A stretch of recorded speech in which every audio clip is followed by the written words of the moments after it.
Now, let me just give you, well, my history with the shows, as you can probably imagine, is brief at best. But I think it's necessary to give you my sort of brief history with the show to give you a bit of context for what I was going into, what I thought I was going into when I first watched this show. Now, I only watched the older shows from this franchise on occasion, due to there either being nothing else on the telly at the time or being with someone who wanted to watch it.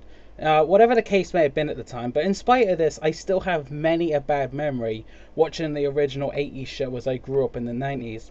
Well, there was a 90s show as well, but I never watched that. It was always the 80s one, somehow, even though I was growing up in the 90s.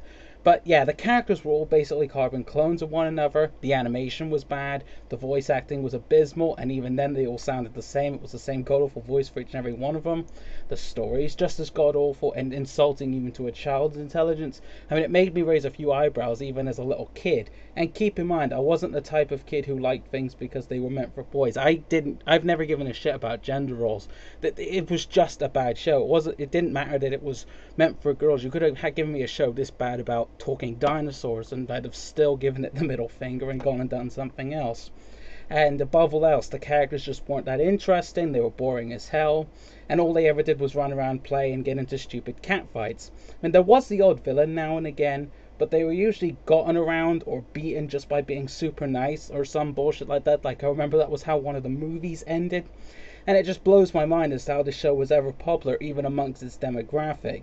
I mean, because little girls, in my opinion, deserve a lot better than what that garbage had to offer.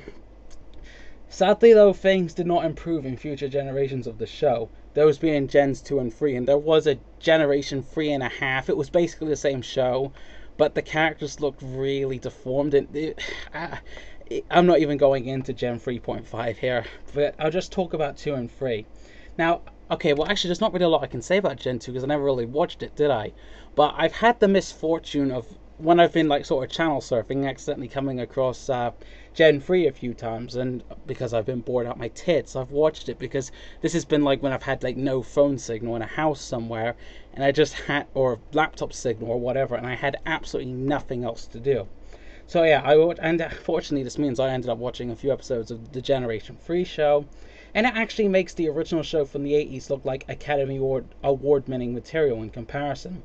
The art style, color palette, storylines, characterization, all of these things were actually even worse than before. And it kind of made me fear, what little girls were being brought up with. And it just made me hope that some parents would keep their little girls away from this shit and encourage them to watch, shows that encourage having your own distinct personality rather than being the same as everyone else like a typical girly girl. I know I might sound a bit of a feminist here. I'm not a feminist, obviously, because I'm not a woman. And I hate extreme feminists, but it does have to be said that it is kind of bullshit how you would have cartoons that were made for quote-unquote boys that had actual characterization and stories to be told, then you get the ones that are made for the girls and they're just flat out retarded. I never did quite get that.